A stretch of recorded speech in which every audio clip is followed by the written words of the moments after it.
But now, the person next to me, the immigrant, is the person who's today, our government has completely hollowed out its immigrant and refugee system. I'm going to use this opportunity to hand out some forms of Harper's hollowing out since 2006. Yeah. There's not enough for everyone. It's not an exhaustive list, but take a peek. Yeah, so basically, you get your freedom and then you get your oppression. And, there's a couple of cereal bowls, and one is filled with healthy stuff, and one is filled with nothing, because you're not good enough to be free. And then, the really huge thing about this, if you're looking to organize as a marginalized community or as an ally to marginalized communities, which is another whole way of understanding who doesn't control this, is that some groups of people have to be marginalized. They have to be seen as the fate that you could have if you were unlucky enough to be born, the wrong color, in the wrong class, etc. Or you weren't born here, or whatever. So the other piece of all of this is the internalizing of every single bit of this, and what it communicates to everybody, but especially to oppressed people. That all you ever know is the boundaries and the barriers. And you can't ever dream of something bigger for yourself or for your community. You can never quiet your mind to get yourself to a place where you can start to think about changing your life. And you have no examples. You don't know anybody who did this, that, or the other thing, because your life is kind of homogenized into one particular sector of the capitalist world. So that's a lot of talking from me, so I'm going to stop. I'm just going to, we left this here. We left this at various places for people to look at. So I guess I'll talk to you. Yeah, okay. So this is a gender poster, like here's one here, and you can kind of climb together, look at it, there's some others. You can print another one of these either. But the reason why we printed it was because it really talks a lot about the complex things that are going on around social status and work and economic life, financial life. And so what it is, it's taken from, it's a full page ad in the Globe and Mail, which probably now I think costs around $25,000. And it's from this private school. And it pictures 3 girls who are about to become more remarkable. And they appear to be all white. Often these schools will do diverse pictures, but since these girls are not facing the camera, maybe they didn't feel a need to stick an Asian woman or a black girl in there, or an Aboriginal girl, whatever. I have done a lot of work in journalism, so I kind of know. And so this is their kind of Hall of Fame. The really interesting thing about this, on the gender lens, is that 25 years ago, these girls still would have gone to those private schools. And they might even go on to Vassar, those high-end American universities. But the ad wouldn't be talking about the fact that they're all going to all these prestigious universities, because that wouldn't be where they were going as far as the school was concerned, and their families were concerned. Sure, some of them might go and get a BA, but by and large, the great majority of them were going to get married. So that's a really big shift to have a private girls' school start talking about the achievements that these girls are going to make because they have been accepted into these prestigious universities. They kind of go overboard here because some of these are not actually prestigious.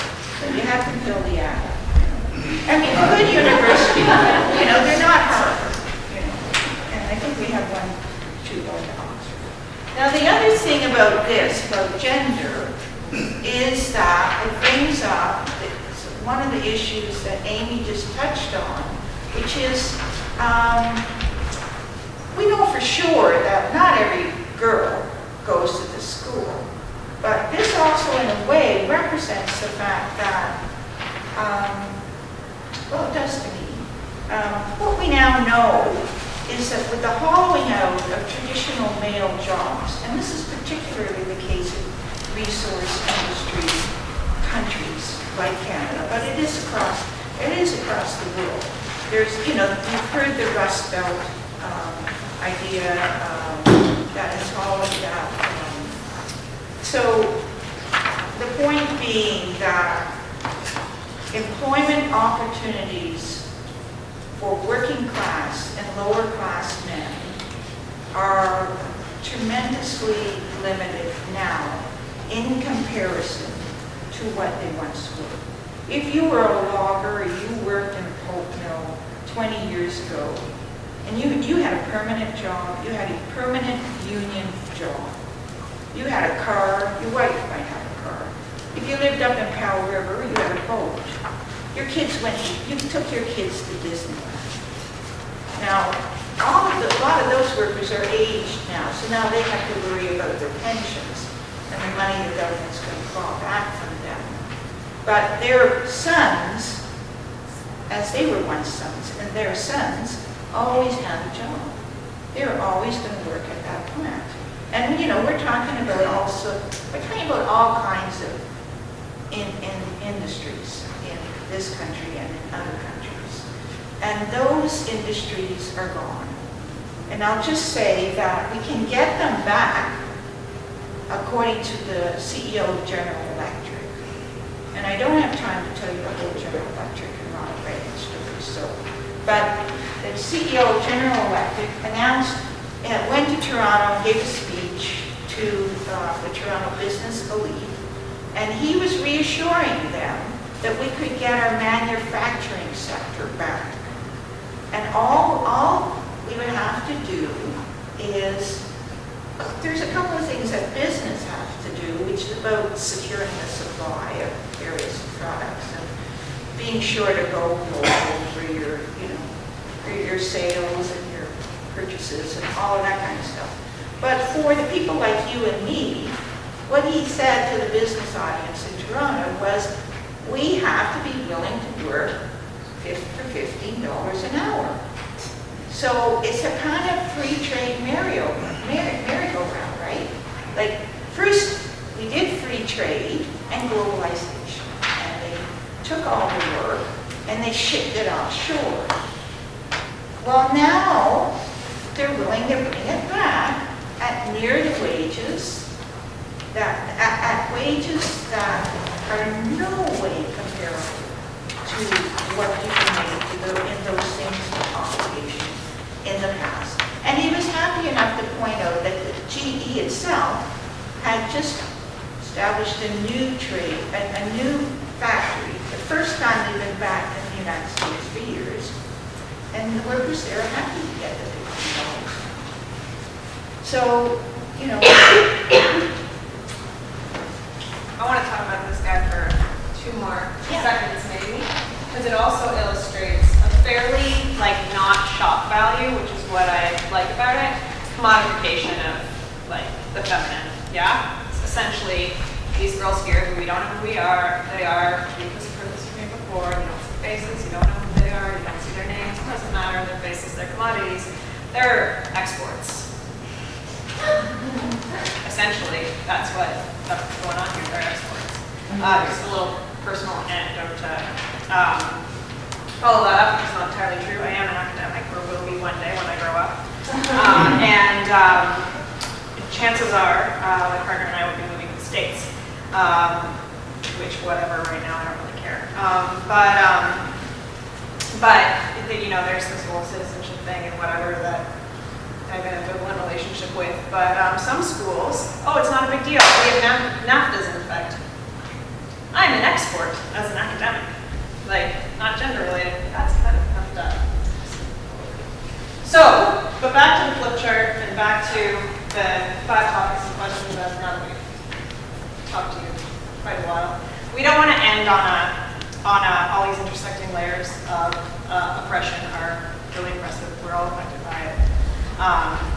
Note, because I love my deconstructionism and my postmodernism, but it doesn't leave with a heck of a lot to sort of hope and faith and carry the whatever we carry and all that stuff. So, Could I just, before we go there, could I just say, further to, again, what Amy was saying, 2 minutes to say. Okay. I would just say that those jobs, those traditionally male jobs, no longer being in such high supply. Some men are starting now to move into what are traditional female jobs. And some feminists are pretty alarmed about that. But I, for one, am not. I think people need to work and they should work. About that, as Amy also said, that those men in those jobs will do better. You've heard of the glass ceiling, right? Well, when we're talking about men who go into traditional female jobs and do better, the term is the glass escalator. I just thought I'd leave that. Tell you that. And the other thing I wanted to say that at a time that every government in the land, local, provincial, and federal, is telling us everybody has got to cut back. The police are doing really well. And they are just doing exceptionally well. Even though our crime rates are going down, all across the board, even when it comes to tickets, we are still increasing the number of police in our police forces. And they are still able to get wage increases far and beyond the wage increase of any other unionized employee. I won't give you with the number, but I'll just say that, so some people are not affected, and they are people who are agents of control. They are able to operate, they are able to use people's fear to represent the fact that they need to be better paid. They're not in the most dangerous job in the world. Of course, firefighter is probably the most dangerous job in the world. So anyway, I've used up my 2 minutes. yes, yeah.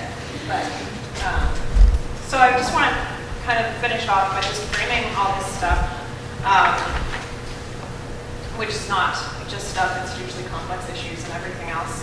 But how, as an academic / activist, I don't know which one I put first, if I put one first, but I need to think about all this stuff and frame it as challenges to building solidarity and not get bogged down in the fragmentation and the individualization and everything else, which, as we've identified, are part of the problem, and figuring out how to bridge those gaps in a really respectful manner that doesn't reflect my own lived experience, but rather the people that I'm meeting people where they're at, figuring out different models of working together, which I'm probably like reaching converted here. But that's how all this stuff needs to be framed rather than